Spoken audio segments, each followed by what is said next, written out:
AITA for refusing to help my brother pay off his debt after he tried to publicly shame me. Growing up, I always knew that money was a sensitive topic in my family. My parents worked tirelessly to make ends meet, often juggling bills and living paycheck to paycheck. They weren't bad with money, they just didn't have much of it. Despite our struggles, they always made sure my brother Ryan and I had what we needed. That's probably why they let Ryan slide with so much, even when he made bad decisions. He was the golden boy in their eyes, the older sibling who could do no wrong, even when his actions screamed otherwise. Ryan, now 25, has always had a complicated relationship with money. For as long as I can remember, he's been reckless. He's the kind of person who'd get his paycheck and immediately blow it on something stupid: a new gaming console, fancy clothes, expensive nights out with friends.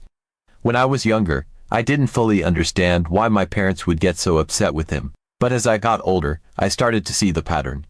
Ryan would spend, and then come crying to my parents when he couldn't pay his bills, and somehow, they always helped him. It didn't matter if it meant cutting back on groceries or skipping a utility payment, they would find a way to bail him out. I've always been the opposite. I'm 19 now, but even as a teenager, I was a saver. I watched my parents struggle and decided early on that I didn't want to live like that. So, when I turned 18 and got my first full-time job, I made a promise to myself. I'd save as much as possible and build a stable financial future. For the past year, I've worked hard, sticking to a strict budget and resisting the urge to splurge on things I didn't need. It wasn't easy, but it was worth it. By the time I hit 19, I had saved up a decent chunk of money, enough to feel proud of myself and breathe a little easier about my future. When my family found out about my savings, they were supportive for the most part. My parents were proud of me, saying they admired my discipline and wished they'd had the same mindset when they were younger. But Ryan, not so much. When he heard about my savings, his reaction was different. At first, he made little jokes. "Wow, look at you, rolling in cash now," he said with a grin. "Guess that means you can start helping out the family, huh?" I laughed it off, thinking he was just teasing. But the comments kept coming, and they started to feel less like jokes and more like subtle hints. "Must be nice to have all that money and no real expenses," he'd say. Or, "Don't forget where you came from. Family comes first, you know." I tried to brush it off, but deep down, I knew what was coming. Ryan has never been the type to hold back when it comes to asking for money. He's always had this entitled way of acting, as if his problems are everyone else's responsibility to fix. I'd seen him do it countless times with my parents, sometimes directly, with big, dramatic pleas, and other times more subtly, by dropping hints and letting them piece together that he was in trouble. Over the years, I'd grown used to this pattern, but I never thought I'd be the one he turned to. Sure enough, last week, my phone lit up with an incoming call from Ryan. It wasn't unusual for him to call me, but the moment I heard his voice, I knew something was off. He sounded overly cheerful, almost forced, like he was trying too hard to be nice. "Hey, sis," he began, with way more enthusiasm than usual. "How's it going? You been doing okay?" The way he was buttering me up immediately put me on edge. Ryan isn't exactly the check-in type unless he has an ulterior motive. We exchanged some small talk, but I could feel him steering the conversation towards something specific. He was building up to it, throwing in little comments like, "I'm really glad things are going well for you," and, "You've been working so hard, I'm proud of you." I wanted to believe he was being genuine, but I couldn't shake the feeling that he had an agenda. Finally, after a few minutes of this, he let out a heavy sigh and said, "So, I need a favor." My stomach dropped. Here it was. I stayed calm and asked, "What kind of favor?" Even though I already had a pretty good idea of where this was going. He paused for a moment, like he was trying to figure out the best way to phrase it, and then he launched into his explanation. He told me he'd racked up about $3,000 in credit card debt and needed to pay it off immediately to avoid serious trouble. He didn't specify what kind of trouble, but I could hear the tension in his voice. "It's really urgent," he added, almost pleading. I asked him how he'd managed to get so far in the hole, even though I already knew the answer. Ryan always had an excuse ready, and this time was no different. "I just had a run of bad luck," he said, his tone almost defensive, like he could sense my skepticism. "Things have been really tough lately, you know. And it's not like I spent it on dumb stuff or anything." He was trying to frame it like he'd been forced into this situation, but I wasn't buying it. I knew better. Ryan has a gambling problem, something he's never admitted outright but is painfully obvious to everyone in the family. Whether it's sports betting, online poker, or scratch-off tickets, he just can't seem to resist the lure of easy money. On top of that, he's impulsive to a fault. Last year, he spent over $1,000 on a new gaming PC, even though he already had one that worked perfectly fine. When I questioned him about it back then, he brushed it off, saying, "It was on sale, so I actually saved money." That's just how Ryan thinks. Every bad decision is justified in his mind, and every consequence is somehow someone else's problem to solve. When he finished his little speech, he added, "You don't even have any big expenses right now, so it's not like you'd miss the money.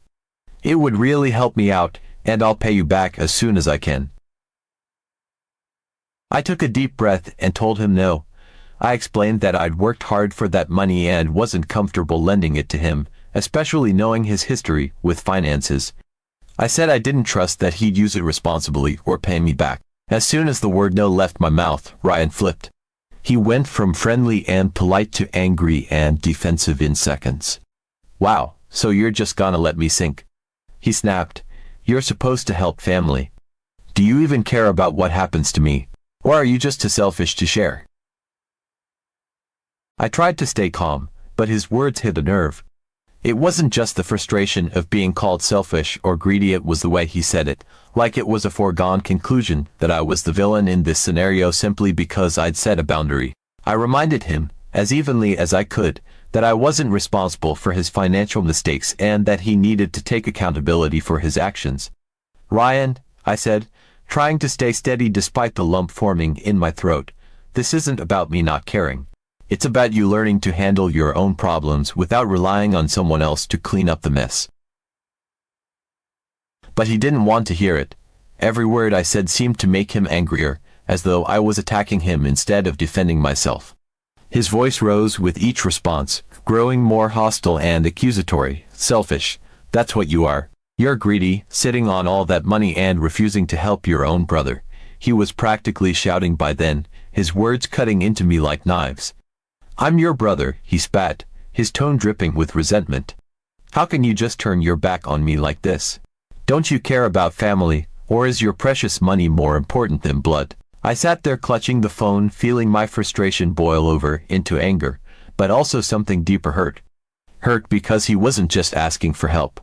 He was demanding it, as if I owed him, as if my hard work meant nothing and he had some unspoken claim to what I'd earned. I wanted to scream at him, to tell him how unfair it was for him to put me in this position, but I knew it wouldn't do any good. Ryan wasn't interested in understanding my side. He just wanted what he wanted, and he decided I was the obstacle in his way.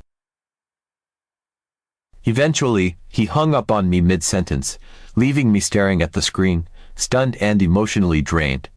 The silence that followed felt deafening, like a weight pressing down on my chest. I replayed the conversation in my head, trying to figure out if I could have handled it differently, but the truth was, no matter what I said, Ryan wouldn't have accepted anything short of a yes. The worst part wasn't even the yelling or the guilt-tripping, it was the feeling that, to him, I was nothing more than a bank account with legs. I thought that would be the end of it, but I should have known better. Ryan isn't the type to let things go quietly. A few days later, as I scrolled through my social media feed, I saw a post that stopped me dead in my tracks. It was a long, angry rant on Ryan's page, and while he didn't name me directly, it was painfully obvious who he was talking about. "Imagine having a sibling who's hoarding money while their own family struggles," he wrote. "Some people forget their roots as soon as they get a little success. It's disgusting." The words felt like a slap in the face, not because they were true, they weren't, but because of how deliberately he was trying to turn people against me. The comments were even worse. People who didn't know the full story, or any of the story for that matter, were chiming in with their 2 cents, completely buying into his narrative. "Wow, that's cold," one person wrote. "Family is supposed to help each other, Another commented, "Money changes people, I guess." Sad to see, every new notification felt like a dagger, twisting deeper into the wound. Each comment seemed to validate Ryan's version of events while painting me as the heartless, greedy sister who'd abandoned her family.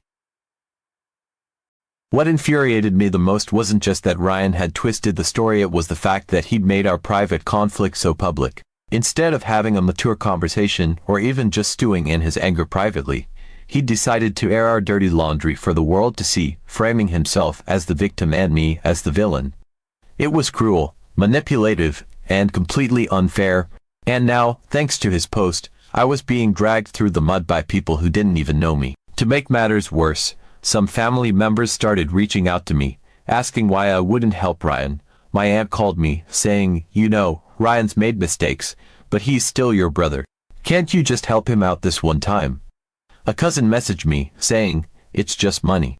You'll make more, but family is forever." Even my mom got involved, calling me to ask if I could just lend him the money to keep the peace. She admitted she didn't agree with how Ryan was handling things but said she didn't want the family to fight over it. I felt cornered. On one hand, I hated the idea of giving Ryan money he didn't deserve, especially when he'd done nothing to prove he could handle it responsibly. On the other hand, the pressure from my family was overwhelming. But the more I thought about it, the more I realized that giving in wouldn't solve anything. Ryan has been bailed out so many times, and it's never taught him a lesson. If anything, it's made him worse. Why should I sacrifice my hard-earned savings to enable his bad habits? I stood my ground. I told my mom and everyone else who asked that I wasn't going to give Ryan the money. It wasn't an easy thing to do, especially with the weight of their disappointment hanging in the air every time the topic came up. But I knew deep down that this wasn't about being selfish or heartless, it was about setting boundaries that I should have set a long time ago. If I give him $3,000 now, I explained over and over, what's to stop him from coming back in a few months asking for more? And then what? Do I just keep handing over money every time he gets himself into a mess? My voice would shake sometimes when I said it, not because I wasn't sure, but because I was exhausted from defending myself against a barrage of guilt and misplaced loyalty. I tried to make them understand that this wasn't about the money itself. It wasn't like I couldn't technically afford to give him $3,000, it was the principle. Ryan had spent years running away from his responsibilities, knowing full well that someone would always be there to catch him when he fell. If it wasn't my parents, it was a friend or another family member. Now, it was supposed to be me, but I couldn't let that happen. I'd worked too hard for what I had, not just in terms of saving money but in creating a sense of independence and stability for myself. If I gave in to Ryan now, I'd be undoing all of that. And worse, I'd be enabling him to continue down the same destructive path. But Ryan didn't see it that way. In his mind, I wasn't just refusing to help him, I was betraying him. He sent me a string of angry texts that only solidified my decision to say no. The messages came in rapid succession, each one more venomous than the last. "You're a terrible sister," one of them read. "I hope you're happy knowing you're letting me drown while you sit on a pile of money doing nothing." Another one said, "I don't know how you can sleep at night, being this selfish. Family is supposed to help each other, but clearly, you don't care about anyone but yourself." As I read through the texts, I felt a mixture of anger and sadness bubbling up inside me. On one hand, I wanted to lash out, to defend myself against his accusations and tell him exactly what I thought of his entitlement. On the other hand, I felt an overwhelming sense of disappointment not just in him but in the situation as a whole. How had it come to this? How had Ryan become someone who thought it was acceptable to insult and berate me just because I wouldn't give him what he wanted? The final message he sent was the most dramatic of them all. "If you can't even be there for me when I need you the most, then I don't need you in my life at all. Don't bother calling or texting me. We're done." I stared at the screen for a long moment, letting the words sink in. For a split second, I felt a pang of guilt, like maybe I really was being too harsh. But then I thought about everything that had led up to this moment, all the times Ryan had taken advantage of our parents, all the excuses, all the promises to do better that he'd never followed through on, and I felt a strange sense of relief. The idea of Ryan cutting me off honestly made me laugh. Not in a malicious way, but because it was so absurd. It wasn't like our relationship had been in a great place to begin with. We talked occasionally, mostly out of obligation, but there was always this underlying tension between us. He resented me for being the responsible one, and I resented him for constantly putting his problems onto everyone else. If cutting me off meant I wouldn't have to deal with his guilt trips and manipulative tactics anymore, then so be it. Maybe it was for the best. As for the rest of the family, opinions are split. Some people think I did the right thing by refusing to enable him, while others think I'm being too harsh. But at the end of the day, I know I made the right choice. I've worked too hard to let someone guilt trip me into giving up what I've earned, especially when they've done nothing to deserve it. So, am I the asshole? Honestly, I don't think so. But Ryan and his supporters would probably say otherwise. Update. A few days after Ryan's angry outburst and his string of venomous texts, I started to feel like the worst of it was behind me. I was still upset, of course. Being painted as the villain by my own brother wasn't something I could just shake off. But I felt a strange kind of resolve. For the first time in a long time, I'd stood my ground against Ryan's manipulative behavior, and I was proud of myself for that. I thought I'd finally closed the chapter on this mess. I was wrong. It was late in the afternoon when my mom called. She rarely called me during the day, so I picked up immediately, thinking it might be something important.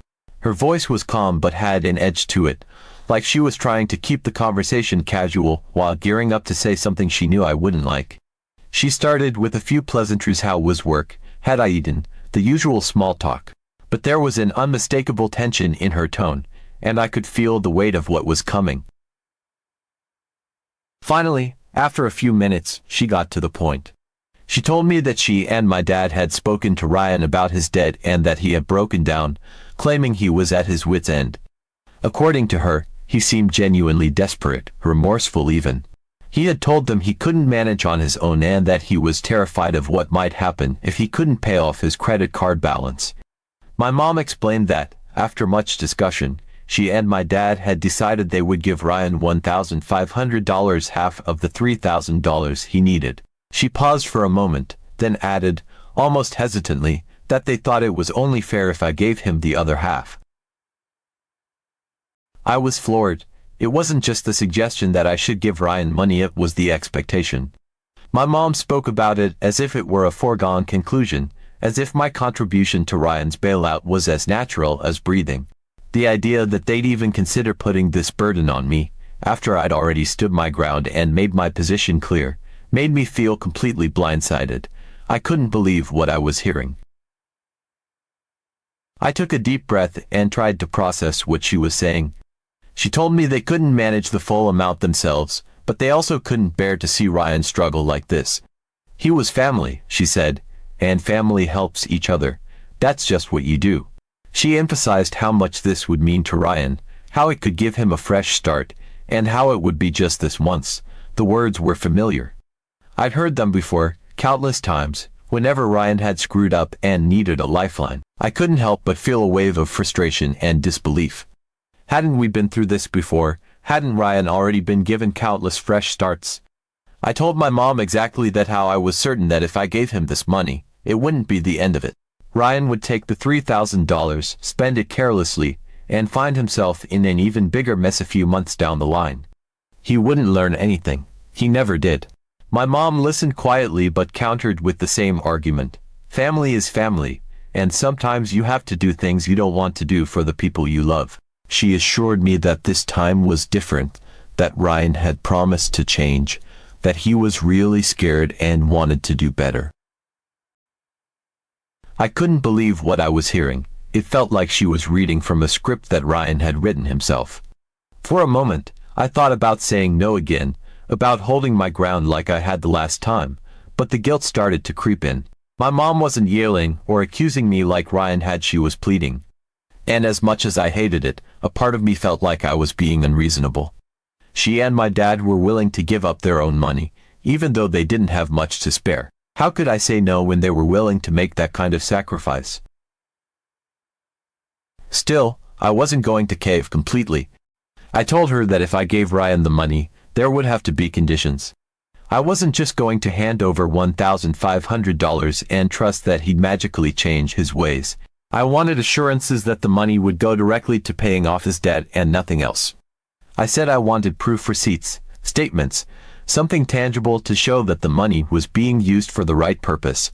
My mom hesitated but eventually agreed, saying she would talk to Ryan and make sure he understood.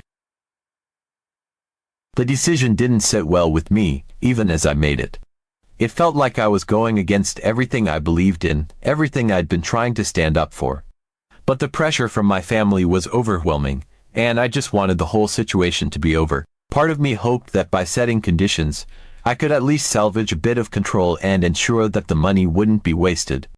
But deep down, I couldn't shake the feeling that I was making a mistake. That night, I transferred the $1,500 into my mom's account, asking her to handle the transaction so I wouldn't have to deal with Ryan directly. It felt like handing over a piece of myself, a piece I'd worked so hard to protect. I couldn't stop thinking about all the hours I'd spent earning that money, all the sacrifices I'd made to save it, only for it to end up in the hands of someone who had never appreciated anything he'd been given. As I lay in bed that night, I tried to convince myself that I'd done the right thing, that this would help Ryan get back on track, that maybe this time really would be different. But in the pit of my stomach, I couldn't ignore the nagging doubt, the fear that I'd just set a precedent I couldn't undo. And as much as I tried to push it aside, one thought kept running through my mind. What happens when he asks for more? I hope he becomes smarter.